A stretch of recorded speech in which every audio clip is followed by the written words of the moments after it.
ትግራይ ኣብ ሓደጋ ኣላ ናይ ትግራይ ሓደጋ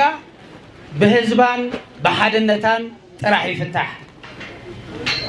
ሓይልታት ምብኻን ናይ ትግራይ ትካላት ምብኻን ተጋሩ ሓድነትና ጠንኪሩ ብሓደ ከይንወፍር ሃምቶም ብጾትና ተሰውኡ ደቅና ኣሕዋትና መንተ ህዝቢ ትግራይ ኢልኻ መስዋዕት ከይትኸፍል ዓብይ ሓደጋ እዩ ተጋሩ ናይ ዓወትና ምስጢር ሓድነትና እዩ ውዳበታትና እዮም ተጋሩ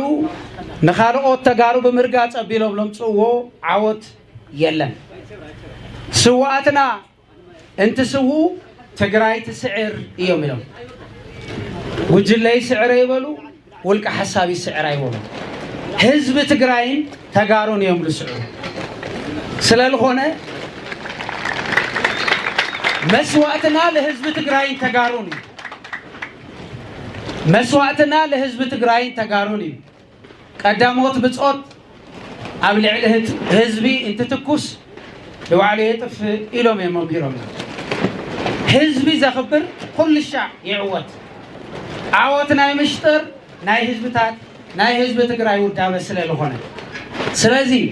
ስዋዕትና እንትነኽብር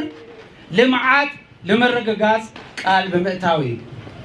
ስዋዕትና እንትዝክር ሓድነት ተጋሩ ተጠናኺሩ ክቕጽል ብሩህ ተስፋ ናይ ትግራይ ክርአ ንሕና ሰብ ሓደራ ምዃንና ቃል ብምእታዊ ስዋዕትና እንትዝክር ለረገጽናያ መሬት በዓልቲ ሓደራ ምዃና ብምርግጋጽ ስለዚ ስዋዕትና በከንቶ ይተረፉን ተጋሩ ውሕዳቲና ነገር ግን ኩሉ መዋዕልና ክሳብ ሕዚ ክቡር መስዋዕት ላኸፈልና መጺና ልዕሊ ኩሉ እቲ ቃንዛ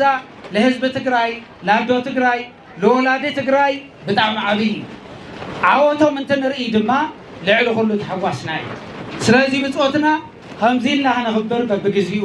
ልምዓትና ክነሳልጥ በብግዚኡ ህዝብና ድነን እንትበሃል ልደንን ሓፍ በል እንትበሃል ሓፍ ልብል እንተይኾነስ ብምኽንያት ኣሚኑ ብምኽንያት ልወፍር ልገበሩ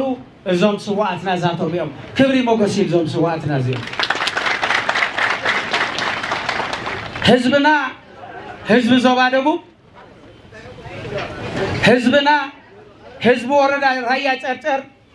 ትማሊ ጥራሕ እንተይኾነስ ኣብቲ ናይ መስዋዕቲ ግዜ ኣብቲ ናይ ዓቐል ቁቁህ ግዜ ኣብቲ ናይ ውሕጅ ግዜ እውን እግሪ ደቂ ኾይዱ ዝወደቑ እንተልዕል ዝተወግኡ እንትሕክም ዝጠመዩ ተብልዕ